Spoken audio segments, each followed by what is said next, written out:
Welcome to this training video as part of the e-learning program on accreditation. Ron Josias, you're the chairperson of the African Accreditation Corporation, and it's a pleasure to have you here today. Thank you, Mike. Okay, we'd like to talk about AFRAC and its development in the African continent. Can you give us a brief background on the reason why AFRAC was established? AFRAC is an initiation by the accreditation body on the African continent. In 2008, two accreditation bodies became recognized through the ILAC, the International Laboratory Accreditation Corporation System. That was Tunisia and Egypt. SANAS has been there for many years, has been at recognition through ILAC and IF for many years. The body started to discuss how do we represent Africa within these international forums, such as ILAC, such as the IAF, which is the International Accreditation Forum dealing with certification bodies. In fact, in 2010, AFRAC was eventually launched. The purpose and objectives of AFRAC is, apart from just being a body that can represent the views of Africa, it was more to make sure that we also come to the same level as the developed countries, being able to provide accreditation services for the voluntary areas as well as for the regulatory areas. Part of that is also to assist the development of accreditation on our continent, accreditation bodies, establishment thereof. And that's why AFRAC is important in this particular continent. It has been developed or launched within that particular context to make sure that we can come up to the required level, which we've been lacking for quite some time. And what are you doing in terms of the objectives of AFRAC that's different to ILAC and IAF? ILAC and IAF is the global body to which most accreditation bodies and regional corporations belong. The core function is the management of a mutual recognition arrangement.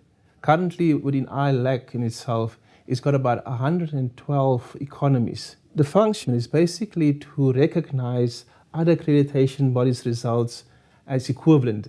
So there's a group of signatories to the ILAC and IAF arrangement. Within that signatories is basically saying if a body, a laboratory, a certification body or inspection body is accredited by SANAS within South Africa, and the results of that body should be recognized in another signatory country, which is, for instance, in Europe, you got the United Kingdom Accreditation Services, UCAS. It should be accepted as if it was accredited by UCAS, and vice versa. If South Africa, so we need to promote the acceptance of that. It's basically equivalence of acceptance of test data, which in the end facilitate the acceptance of our goods and services. We have a slogan which basically say tested, inspected or certified once, accepted everywhere. And that is one of the main aims of that. With regards to AFRAC, AFRAC is a regional corporation. It deals with the area within Africa. You also have other regional accreditation corporations, such as the Inter-America Accreditation Corporation, and that covers all the Americas, and membership of these bodies are accreditation bodies on that particular continent. In Europe, we have the European accreditation.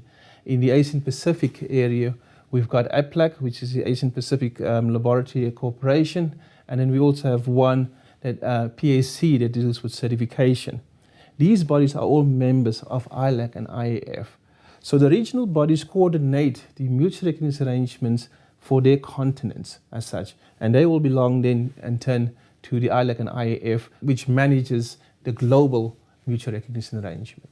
Okay, so AFRAC, as a regional or continental association of accreditation bodies, is doing the same as ILAC and IAF, but on a continental basis. That's correct, yeah. So your mutual recognition arrangement is exactly the same as what ILAC-IAF mutual recognition arrangement is that correct?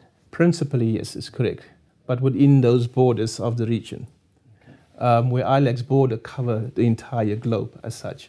So principally what happens if a body, inspection body, accreditation body in Africa, such as SANAS or Mauritius, is a signatory to the AFRAC mutual recognition arrangement, it doesn't automatically make them acceptable right throughout all of the rest of the world as such. they need to become a signatory to the ILAC arrangement as well. Once it becomes a signatory to the ILAC mutual recognition arrangement, it basically expands the acceptance of those test results or inspection or certification results globally. Okay, so I have established an accreditation body, and I apply to, and I've developed my systems so that they comply to the international requirements, which are ISO IEC 17011. That's correct. Yes. And I have accredited some conformity assessment bodies, and I applied to AFRAC to become a signatory of the AFRAC Mutual Recognition Arrangement. What do you do? There are a couple of different stages through which an accreditation body have to go before it can become a signatory to the AFRAC Mutual Recognition Arrangement. I'll just call it the MRA. One of the requirements, as you rightfully pointed out, they need to comply to the requirements of 1711. However, compliance needs to be verified. And they need to demonstrate not only compliance to the standard, but they need to demonstrate competence to perform that particular task, to be an accreditation body, to accredit conformity assessment bodies. Once they feel they're ready, that they can demonstrate that, AFRAC would set up teams of peer evaluators, we call them, to verify the organization or the accreditation body's competence against the standard, as well as demonstrated competence where they actually go out and actually witness the accreditation, how the accreditation is being conducted on a conformity assessment body as such. They can apply then to become a signatory to the mutual recognition arrangement.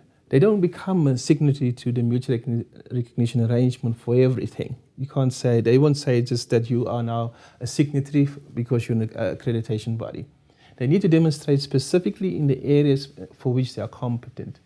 The AFRAC MRA is awarded in terms of what specifically have you demonstrated that you can do. So you will find an accreditation body that have the scope for inspection, which is the standard 17020. You might find accreditation bodies that just have the scope for laboratory accreditation, which is the standard, the ISO 17025. And then, or you might just find one for certification, and there's quite a few different standards along that. But obviously, you can also apply for the full scope of accreditation as well.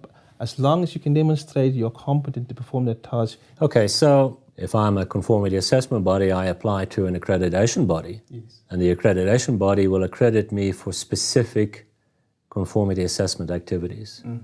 And in the same way, the accreditation cooperation will recognize accreditation bodies for specific fields of accreditation. That's correct, yes. Okay. So how is everything going? Since the launch establishment of AFRAC in 2010, we have seen amount of accreditation bodies coming up, which was almost non-existent for quite some time. Within the short period of time, there is about 4 accreditation bodies also been established. 2 of them has gone through the last phase where they've been evaluated, and that is Ethiopia's accreditation body, as well as the one in the Southern African component, which is called SATCAS. Let me pause a little bit on SATCAS because it's very important. SATCAS is the first multi-economy accreditation body in the world. It serves about 12 member states. The norm was that you should have a national accreditation body in each and every country. So if you compare that against Europe, the European Union has, and Commission has basically instructed that each country should have its own accreditation body. But we knew from the start it's not going to be feasible in Africa. And for us to catch up, it's also going to be a challenge. Feasibility in the sense of if you look at small countries like Swaziland, Lesotho, you need the volume, you need the mass to be able to maintain and sustain an accreditation body. So that was never going to be. SATCAS, in fact, became the first such body that can service all the needs of all those countries within SADC without those ones who do have a national accreditation bodies such as South Africa and Mauritius. So it was quite an achievement. Then with regards to membership of AFRAC, we have launched the MRA within AFRAC, but in a very short period of time as well. We currently have 4 signatories to the arrangement. And like I said, as soon as the other ones come up, the two get qualified, go through the process. That is Ethiopian one. Like I said, already assessed. It needs to go to the next level, as I explained earlier on, where there's an evaluation, whether we agree with that competence, and then hopefully a recognition through the AFRAC mutual recognition arrangement. SATCAS has already gone through that process for the scope of testing. It will apply now for inspection as well and certification. Mauritius has submitted its documentation as well for evaluation. KENAS, which is the Kenyan accreditation one, has also gone a long way and will also be evaluated by both ILAC and IF as well as AFRAC. Right. Now, as an accreditation body, do I apply to AFRAC or do I apply to AFRAC, ILAC and IF? For ILAC and IF to formally recognize AFRAC and accept the AFRAC mutual recognition arrangement within their bigger arrangement, the global arrangement, AFRAC or ILAC and IF have to evaluate AFRAC as well. In order for AFRAC to be evaluated, it needs to be able to gather sufficient evidence that it can run a regional cooperation. AFRAC needs to work to that particular process. It needs to have evaluated at least 2 accreditation bodies. It needed to go through a cycle, which is normally 4 years, and then re-evaluate those bodies. As we've just started off, as I said, we've just launched the MRA about 2 years ago. There's another 2 years of evidence that we need to get to go to that process. Now, in the meantime, while AFRAC is not recognized in the context of being evaluated, it is gathering and building up that competencies, that evidence that it can run an arrangement. So accreditation bodies currently have to apply to both, to ILAC, IF, and apply to AFRAC. And we do combined evaluations on those bodies. The evaluation by ILAC and IF is much broader than just verifying the policies and procedures. It verifies the competence of AFRAC. The whole system is a peer evaluation system, which basically means that we evaluate each other as peers. Okay.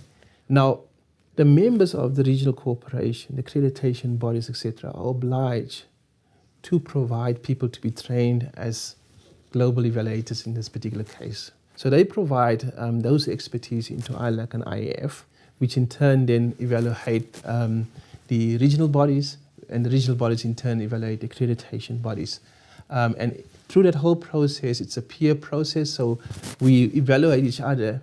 Through that process as well, we obviously gain a lot of experience, a lot of benchmarking to be able to see exactly where each other are we still in line with the international requirements, the way that we apply it, and lessons get learned through that process. And vice versa, every 4 years, the accreditation body or the regional corporation also get evaluated through those different processes that's been put in place. Okay, so competence is the key factor. Competence is the key factor. Excellent. Well, thank you, Ron. Good luck. I hope it goes well, and thank you once again. Thank you very much as well, Mike. Okay.